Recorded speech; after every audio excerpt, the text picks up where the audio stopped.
আজি সচলত নদী আৰু নাৰী জাগ্ৰত শক্তি অসমে এক প্ৰতিবাদী অৱস্থান ধৰ্মঘট সাব্যস্ত কৰে। সমাজত মহিলাৰ ওপৰত চলা পাশবিক নিৰ্যাতন আৰু পুৰুষ নিৰ্যাতনৰ লগতে অতিৰিক্ত বৈবাহিক সম্পৰ্ক ৰোধ কৰিবলৈ অসমৰ বিভিন্ন ঠাইৰ পৰা অহা সদস্যসকলে শান্তিপূৰ্ণভাৱে অৱস্থান ধৰ্মঘট কৰে।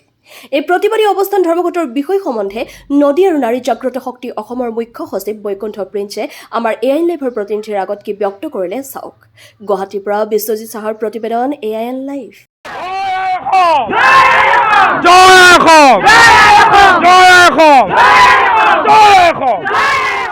নমস্কাৰ, প্ৰথমতে আপোনাক এআইএন লাইভলৈ স্বাগতম জনালোঁ। আৰু আজি যিহেতু আপোনালোকৰ সংগঠনৰ ফালৰ পৰা এক প্ৰতিবাদী কাৰ্যসূচী ইয়াতে ৰূপায়ণ কৰা হৈছিলে সচলত, তো ইয়াৰ বিষয়ে আপুনি কি ক'ব?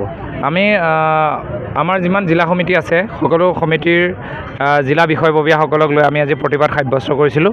আৰু এই প্ৰতিবাদৰ অন্তৰালত আমাৰ ইয়াৰে গুৱাহাটী মহানগৰ শীৰ্ষ আৰক্ষী বিষয়া আমাৰ মেমৰেণ্ডাম লৈছে। আমি মুখ্যমন্ত্ৰী মহোদয়লৈ এখন মেমৰেণ্ডাম দিছোঁ। অভূতপূৰ্ব সঁহাৰি জনাইছে আমাৰ যিখিনি জিলা সমিতি আছে, সকলো পক্ষৰ স্তৰৰে ব্যক্তিসকল আহিছে। কেইবাটাও সংগঠনে আমাক এই মুহূৰ্তখিনিত সহযোগিতা আগবঢ়ালে, তাৰ বাবে ধন্যবাদ জনাইছোঁ আৰক্ষীকো। আৰু মুখ্যমন্ত্ৰী ডাঙৰীয়াৰ উত্তৰলৈ আমি বাট চাম। আমাৰ যিখিনি দাবী আছে, নাৰী সবলীকৰণ, নাৰী নিৰ্যাতন, পুৰুষ নিৰ্যাতনৰ বিৰুদ্ধে আমি মাত মাতি আছোঁ, শিশু নিৰ্যাতনৰ বিৰুদ্ধে আমি মাত মাতি আছোঁ। পৰৱৰ্তী সময়ত আমাৰ এই অভিযান অতি জোৰদাৰ হ'ব আৰু আমি হাতে কামে কৰা সংগঠন, আমি বেলেগৰ দৰে নহয়। যদি কোনোবা ভাড়াতীয়া অবৈধ প্ৰেমিক প্ৰেমিকা ৰাখিছে তেওঁলোকক ধুলাই দিয়া হ'ব, চিধা কথা ওলাই দিব লাগে সোনকালে। এইবিলাক কৰিব নালাগে। সমাজ বেয়া হ'ব পৰা যিবিলাক কাম আছে গোটেইবিলাক অসমত বন্ধ হ'ব লাগে, দুৰ্নীতি বন্ধ হ'ব লাগে। আমি চৰকাৰক বিনম্ৰতাৰে অনুৰোধ জনাইছোঁ।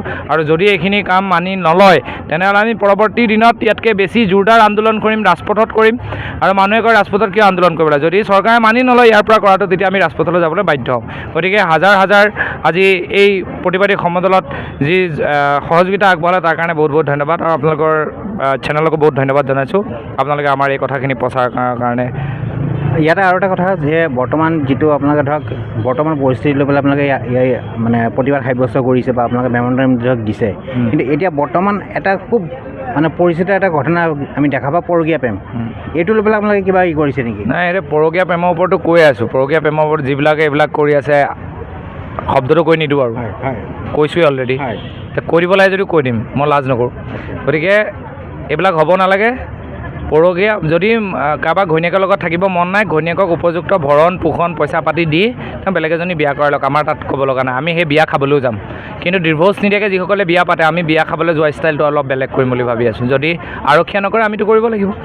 গতিকে তেনেকুৱা ধৰণৰ কথা। আৰু এই অভদ্ৰ মানসিকতাৰ মানুহবিলাকক অলপ ঠিক কৰিব লাগে।